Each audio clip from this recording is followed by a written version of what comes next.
Hey guys, and welcome to Pokemon Tips video part 1. This is for all those noobs out there who are just getting into the game, who just want a little taste of what's to come. And first thing I want to let you know, because the game's fairly self-explanatory, but there's a couple things I want to get into. Now, the first thing is that once you choose that username, and you might go through a few because there are a ton of people in this game, and a lot of those usernames are gone. You're stuck with it. So do not try a username that you do not want, because if it goes through, that's you. That's what people are going to see in the gyms, and there's nothing you can do about it except for to start a new account. So only pick a name that you are comfortable actually using. The next point I want to hit is that once you hit level 5, whatever team that you pick, it's going to offer three teams. There's Team Valor, Team Mystic, and Team Other One. Now that's red, blue, and yellow. Now whatever one that you pick, that is the team you're on. That's the team you're stuck on. And you know, there's some different strategies of why you should pick which team. It gives you some descriptions of the team's, moral code. But for the most part, just pick your favorite color. Pick the ones that your friends is on, because that's going to be the most fun for you, I think, is if you're able to play and try and take gyms with your friends. So that's the second point. Now, I recommend picking Squirtle out of the first 3 Pokemon that you're given, only because at level 21, I have never seen a Squirtle. I picked Squirtle at the very beginning. I have seen 1 Bulbasaur at level 20, and I have seen 3 Charmanders. That's it. At hours into the game, and I have only seen 4 of the initial starters and no Squirtles. So keep that in mind when you're picking a Pokemon. It may take you a long time to finally catch a Squirtle. There is an ability to pick a Pikachu if you walk away from those first 3. If you want to pick that Pikachu, you can. That is a possibility by walking away from those choices. Eventually, Pikachu will be given to you as your starter Pokemon. I do not recommend getting Pikachu at first, only because I have seen 3 or 4 Pikachus as I've gone around, walking around. So it's fairly likely you're going to catch a Pikachu at some point. It is important to note that whatever you pick at the beginning doesn't matter, because the way this Pokemon game works is that you level up your character, you don't really level up your Pokemon, so it's not going to really help you to pick a Pokemon.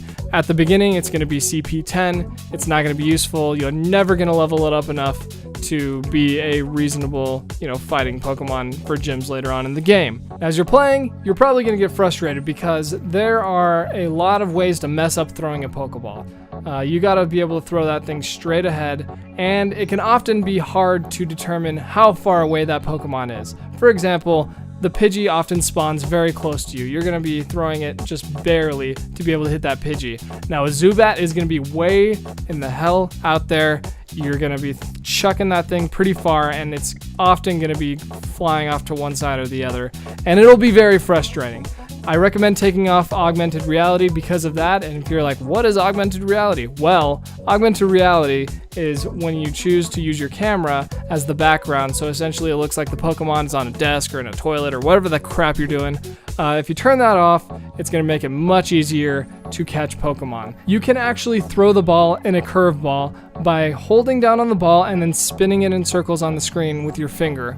As you toss it off to the left or right, it will curve depending on which way you've been spinning the ball. It will also give you a higher chance of catching that Pokemon. I do not recommend this for the most part, only because it makes it much harder to hit those Pokemon, especially a Pokemon that is far away like a Zubat. You will drive yourself crazy. You may have noticed as you're playing the game that as you click a Pokemon and the screen is loading up, the Pokeball's not there yet, it's showing you the Pokemon. If you begin swiping and you're ready to throw that Pokeball before it even appears, you can get what's called a fast throw. Now that means that essentially the Pokeball is going to travel with the Pokemon as it's flying backwards, and you're likely to get a nice hit. Sometimes I've gotten great and excellence, and it is a almost guaranteed way to hit the Pokemon on the first try.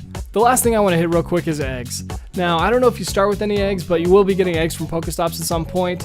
When you go to the menu and your Pokemon menu, you swipe left, there's an egg section. Now, you have an incubator that can incubate eggs infinitely. Now, an egg is either 2 kilometer, 5 kilometer, or 10 kilometers. That means the game has to sense that you have walked 2 kilometers, 5 kilometers, or 10 kilometers to open that egg. Now, for me, it's been somewhat inaccurate, whereas I have walked far further than the game thinks I have. You always want to make sure that you're incubating an egg at all times, because that's free XP that you're throwing away otherwise, and you're not getting any benefit from actually walking around other than to find. That's it for part 1, tips for noobs. If you have any questions, please leave them in the comments below. As well, if you have any tips for other players, please leave them. I think it's a lot more fun when we all know how to play. Happy catching, and I will catch you guys later.